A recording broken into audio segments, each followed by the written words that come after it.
Pourquoi souffrons-nous? C'est une question que tout le monde se pose, à un moment ou à un autre. Aujourd'hui, on va explorer cette question sous un angle bien précis, celui de la spiritualité islamique.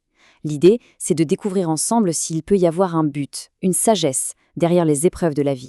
On commence fort avec cette question tirée directement du Coran. Elle nous met tout de suite dans le bain. En gros, elle nous dit que l'épreuve, ce n'est pas un bug, ce n'est pas un accident de parcours. Non, c'est une partie intégrante du cheminement de la foi. C'est un peu comme un test pour vérifier la solidité de ce qu'on affirme croire. Forcément, face à la souffrance, le premier réflexe, la première question qui jaillit, c'est « Pourquoi moi ?» C'est une réaction profondément humaine et tout à fait normale. Dans cette analyse, on va justement chercher des éléments de réponse à cette question en se basant sur les textes. Et si on changeait complètement notre regard sur la difficulté? L'idée qu'on va explorer maintenant, c'est de ne plus voir l'épreuve comme une punition ou une malédiction, mais plutôt comme un principe fondamental de l'existence, une sorte de loi divine en fait. Le concept clé ici, c'est al-ibtila.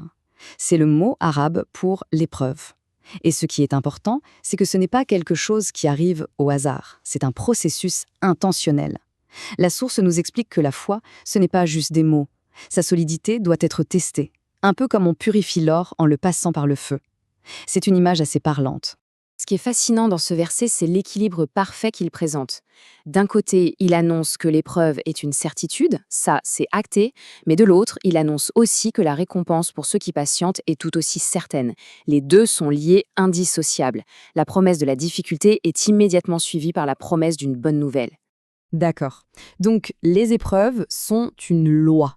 Mais alors, dans quel but? On va essayer de plonger un peu plus profondément pour comprendre la sagesse qui pourrait se cacher derrière ces tests divins. Voilà la question centrale. Si ces épreuves viennent d'un Dieu qui est défini comme miséricordieux, quelle peut bien être leur logique? Eh bien, la source qu'on analyse propose une grille de lecture très claire pour y répondre. Alors, voilà les 5 sagesses principales qui sont avancées. Premièrement, l'expiation, c'est-à-dire que l'épreuve peut servir à effacer les fautes. Deuxièmement, l'élévation, pour nous faire grandir et augmenter notre rang spirituel. Troisièmement, le retour à Dieu. Parfois, la difficulté est un rappel puissant qui nous recentre.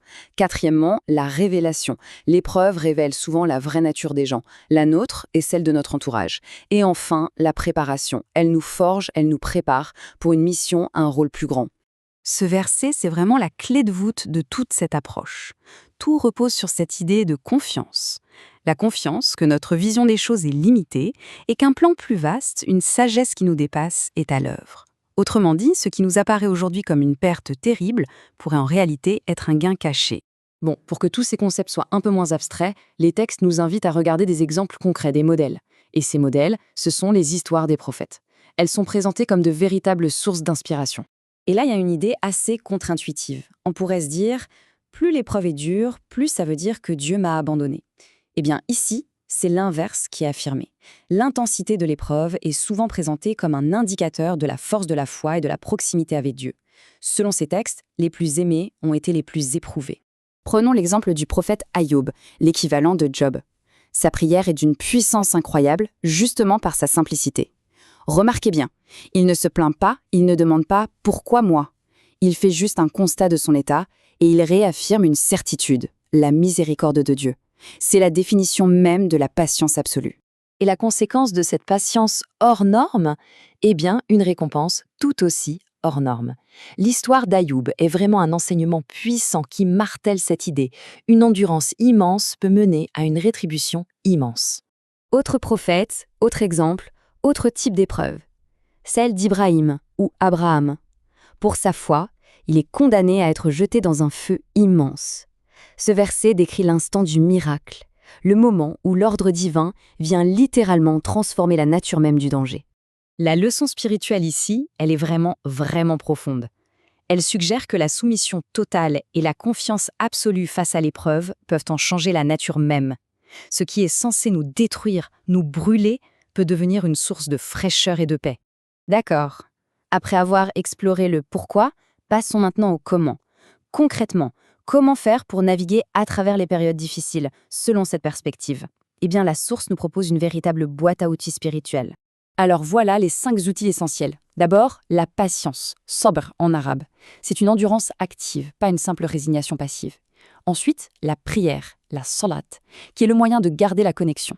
Puis l'invocation, la doua, qui est même décrite comme l'arme du croyant. Quatrièmement, un point important, éviter de se plaindre à tout va.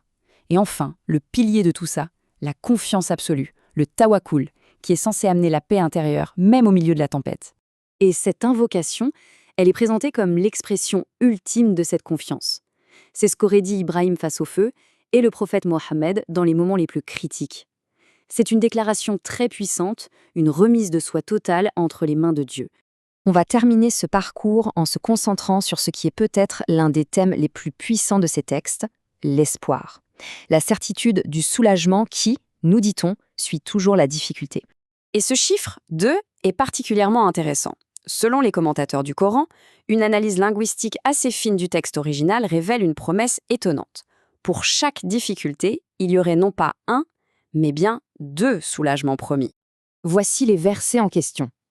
La répétition n'est pas juste pour le style. La structure grammaticale arabe, en fait, suggère que la difficulté dont il est question est la même dans les 2 phrases. Elle est définie, alors que la facilité est mentionnée 2 fois de manière indéfinie, ce qui impliquerait 2 soulagements distincts. C'est un message d'espoir qui se veut immense. Et il y a une autre promesse qui est tout aussi remarquable. Si la plupart des bonnes actions ont une récompense qui peut être, disons, calculée, la récompense pour la patience, elle, est décrite comme étant dans une catégorie totalement à part. Ce verset le confirme de manière très explicite, sans compter ou sans mesure. Ça donne à l'acte de patienter, de persévérer dans l'épreuve, une valeur qui est présentée comme incalculable aux yeux de Dieu. Et on termine avec cette affirmation tirée de l'histoire du prophète Joseph. Elle nous rappelle qu'un plan divin est toujours en train de se dérouler, souvent de manière mystérieuse, bien au-delà de notre compréhension immédiate. C'est une invitation finale à réfléchir, à la confiance et à la sagesse qui peut se cacher dans les événements de nos vies.